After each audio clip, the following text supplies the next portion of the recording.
सभी को जय भीम। साथियों, आज ज़रूरी बात कहने के लिए आपके बीच आया हूँ। आपको जानकारी है कि सुप्रीम कोर्ट ने एक और आदेश SC ST जाति के खिलाफ में किया है। अभी आपने देखा था,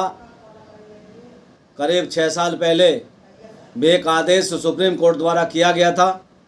जो SC ST एक्ट के खिलाफ आदेश पारित किया। अब एक आदेश और पारित किया है कि हम सभी अनुसूचित जाति के लोगों में,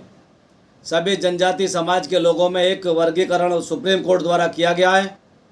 जो हम सभी SC ST जाति के लोगों को बाबा साहब डॉक्टर भीमराव अंबेडकर जी ने इस संविधान के तहत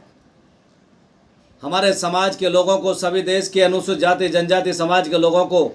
एक आरक्षण दिया था। आज उस आरक्षण की देन है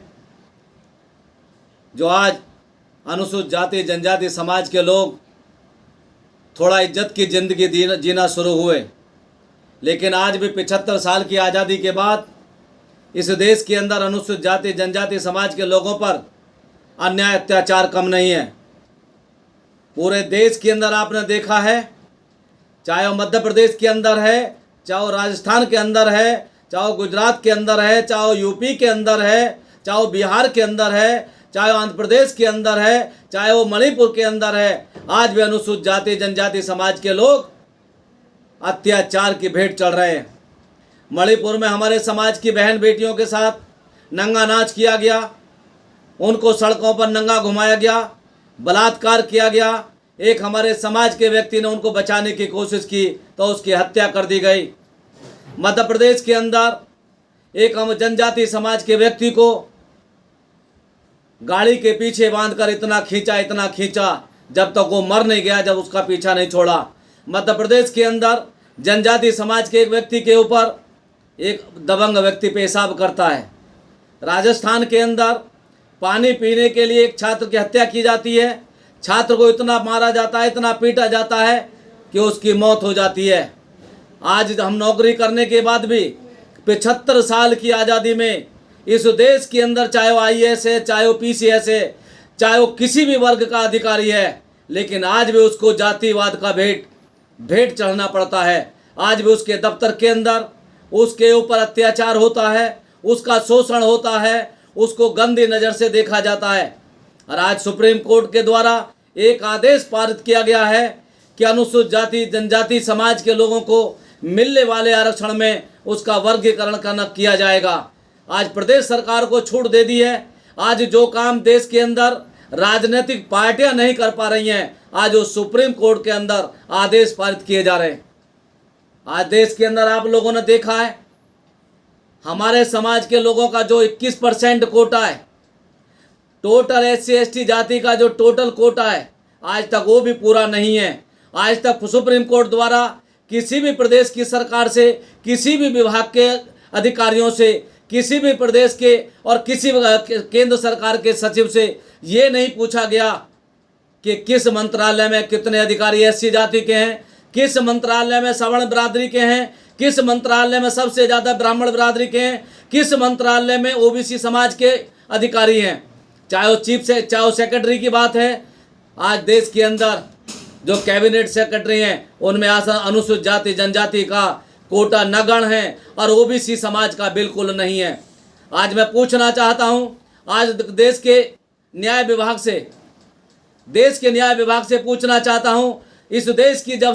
से देश आज़ाद हुआ है, हाई कोर्ट और सुप्रीम कोर्ट के अंदर कितने हाई कोर्टों के चीफ जस्टिस अनुसूचित जाति के लोग बने हैं और देश की सुप्रीम कोर्ट में कितने जस्टिस आज अनुसूचित जाति के हैं। लेकिन आज जब देश के अंदर अनुसूचित जाति के लोग न्याय करने के लिए कुर्सी पर बैठेंगे, पहले वो आरक्षण की बात को देखेंगे। आज इन लोगों ने जो आदेश किया है, आज वो आदेश वो किया है जो आज अनुसूचित जाति जनजाति समाज के लोगों के ऊपर आज एक कुठाराघात हुआ है। आज हमारे समाज के लोगों को बांटने का काम किया है सुप्रीम कोर्ट द्वारा। तो मैं आप लोगों से कहना चाहता हूं, और देश के अंदर जितने भी MLA MP हैं, जितने भी MLC हैं, जितने भी पार्टी के लोग आज बाबा साहब डॉक्टर अंबेडकर के संविधान की बदौलत चुनाव जीत कर लोकसभा राज्यसभा में पहुंच रहे हैं, चुनाव जीत कर विधानसभाओं में पहुंचे हैं, उन सभी की अब ये जिम्मेदारी होती है।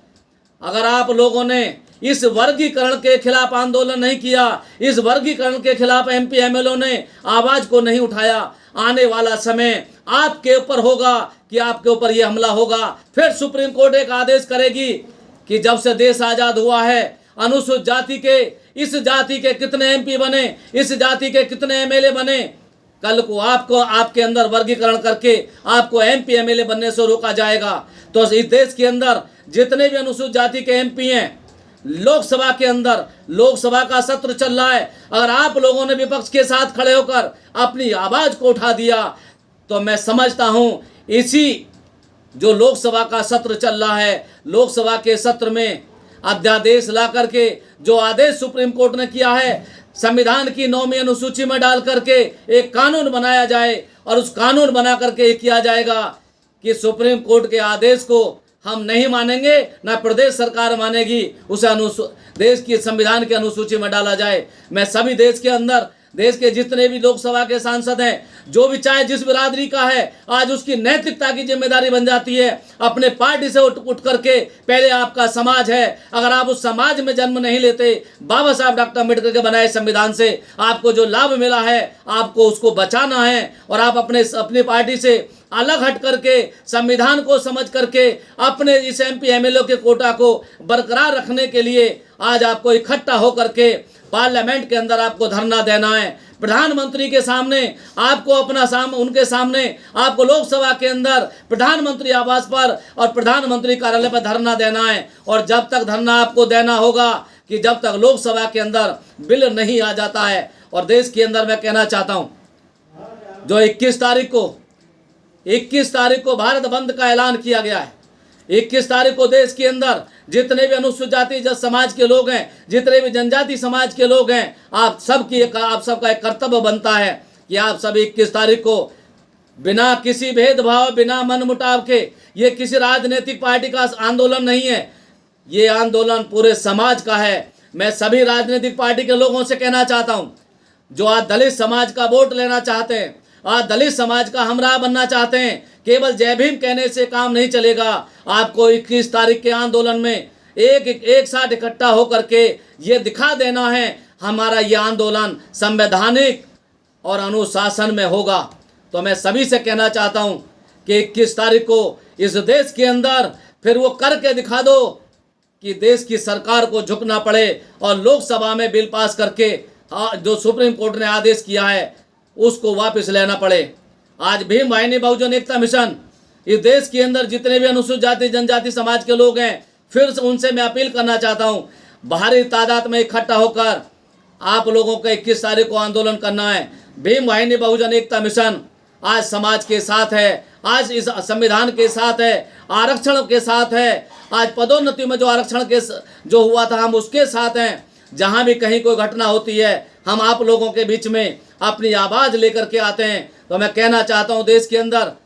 इस 75 साल की आज़ादी में हम लोगों को आज भी सर उठाकर चलने का आज भी मौका नहीं मिलता है। हम अपनी बारात नहीं चढ़ा सकते, घोड़ी पर नहीं चढ़ सकते, मोटरसाइकिल पर नहीं चढ़ सकते, रास्तों के अंदर भी जूता पहन के नहीं जा सकते। आज भी उत्तर प्रदेश के अंदर एक गांव ऐसा है जो वहाँ अनुसूचित जाति के लोग सड़क रास्ते में चलेंगे तो हाथ में जूती चप्पल लेकर चलते हैं। तो मैं कहना चाहता हूँ प्रदेश के मुख्यमंत्री जी से, कहना चाहता हूँ भारत सरकार से, महामहिम राष्ट्रपति को कि इस जो आदेश सुप्रीम कोर्ट द्वारा किया है इस आदेश पर बिल लाया जाए और सरकार को मजबूर किया जाए कि सरकार सेशन में बिल ला करके कानून बनाए और इस जो सुप्रीम कोर्ट ने आदेश किया है उस आदेश को संविधान की 9वीं अनुसूची में डाला जाए। तो मेरा सभी साथियों से ये विनती अपील है